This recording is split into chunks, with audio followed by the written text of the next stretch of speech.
بسم الله الرحمن الرحيم. الحمد لله رب العالمين، وصلى الله وسلم وبارك على محمد وعلى آله وصحابته أجمعين. ما بعد، أيها الأحبة في الله، أحبكم في الله. ومسلسل كينوس والسعودي كنا سابسنا قصوين كالصحيحة كسقنا صحيحين كبخاري يا مسلم. حلقتني أما فردقني وفردقي لحية تبنات وحول لما قعبحي درباحة كل قصتنا واسيدا صاصعت. أبو هريرة رضي الله تبارك وتعالى عنه وحنوغسو قورنا يا حديث يرنعضو نبيغ وكما قلي صلى الله عليه وآله وسلم. ملك الموت وملك نفط قاضئه أيا وحو يمد نبي الله موسى عليه الصلاة والسلام وحونا كيري ربك أجيب أو ربك مقل. انت أنا هرأسي قل القصة نبي الله موسى عليه السلام وحو اسكاقصو لغا ملك الموت بشر بو اسكاقصو لغا يقف بني آدم قف بني آدم مركو اسكاقصو لغا قوريقي بطلق سو يري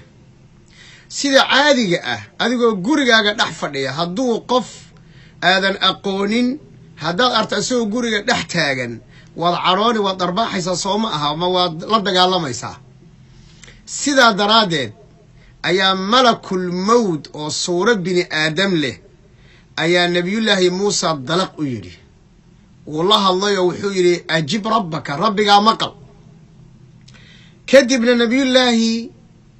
موسى وحو سميي والأكتين هورت نبي الله موسى أن أقوان يرمركور إنكسي وفريانكي أوه ري أدونك وأكته نبي الله موسى عليه الصلاة والسلام فوكزه موسى فقضى عليه ننكي انتو فيرك كل نفطي وكي هالمرنت قال هذا من عمل الشيطان مركز صحابي وحوها نبي الله موسى دليل عجيب أبوها سيدا درادد بمركب النبي موسى وابوديو بهالفير أيو ملك الموت وقف بني آدم صورة بني آدم له أيو مركبة كل نفتي لبدي إندود البابودي مركب لبدي إندود ملك الموت البابودي الله أعلم الله إندود إنتو لها تاسوا وغيب ويه لكن البابودي كدبنا إيش يسيبوا قاتي ملك الموت وانا اسكبحي إلهي بو آذي سبحانه وتعالى نبي الله محالي ملك الموت أساقو الدعواء أيو أتغي الله سبحانه وتعالى هذا وحولي وحاد إيدرتي أدون أن دونينين جيري إيادي مشو إنو لنتو قف أن دونينين بعد إيدرتي سيدا درادد وطا إشايدي انتو فير إغو نفتي أي إشايدي دوشي وانا سوقاتي وهذا وان وطا إلهي سبحانه وتعالى إشبو الركبي ملقي لديه جري ملك الموت وحانا لغو يري أرد أو كنقو أدونكي أن جيري الربين إشا كاسو توري كفيري أرد أو كنقو وحادنا كل هذا أدونيه وحادونيسا إن الدنيا دا كسي نولاته هدو أرنكم مربسايهي قعنت هذا انقاد وإنت نضى قعنت إذا نقدر كيسان انت انقاد كدبنا الناف لقى ديبي دوشا كسار ديبي يحولوه يا حيوانكو يتم بدنيين بيتم بدنيين دوشا كسار كدبنا إن الله انت قعنت هذا قريسو أو تماء أو حبض ذو تري هلكي حبنا هل سنة لقصو قاضة يبا نولان دونتا تلو ميقصنا أيو نولانا يا أحبكم في الله إلهي درادي بان إذين شعله سبحانه وتعالى بل أنت كفكرة ميقصنا قعنت هذا أو نيف حولأ أما النيف لؤة أما الدبي قعنت هذا سأصارتي ميقا حبا أو تنأ أي قعنت هذا قرينيسا أو حبد لو تريي halkii xabana hal sano laga soo qaaday ayaa noolaanaysa inta ku dhabe lagu yiri malakul maut asagoo fariintii wada ayuu nabiyullaahi Muuse u yimid wuxuuna ku yidhi malag baan ahay ilaah baana ii soo kaadiray inaan nafta kaa qaadaan rabay waa adiise ifahmi waayoo i dilay waa aniga ilaahay dib oogu laabtay waa aniga isha la ii soo rakibay haddana waxaan kuugu socdaa farriin ilaahay ii soo dhiibay oo ah gacantaada neef dibi asaar inta ay qariso oo tima ah oo xabadiiba sanad lagu qiyaasay lagu tiriyey ayaad noolaanaysaa kadibna nabi muuse calayhi asalaatu wassalaam wuxuu yidhi thumma mah intaa hadday dhammaato xaggeen aadi doonaa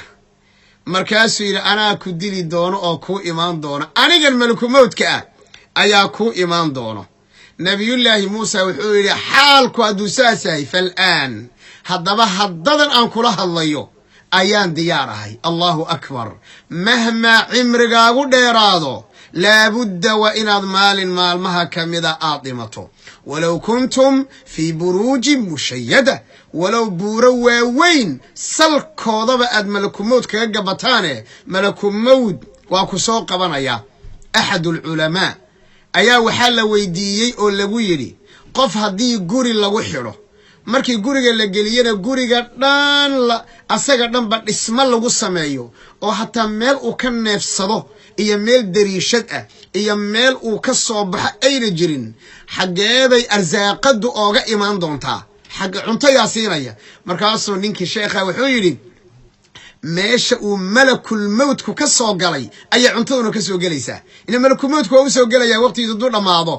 waqtigiisa hadduu dhammaado malakul mawd waa u soo gelayaa calaa kulli xaal nabi muuse wuxuu yidhi hadda ayaan diyaar ahay laakiin waxaan jeclaan lahaa ood ilaahay ii weydiisaa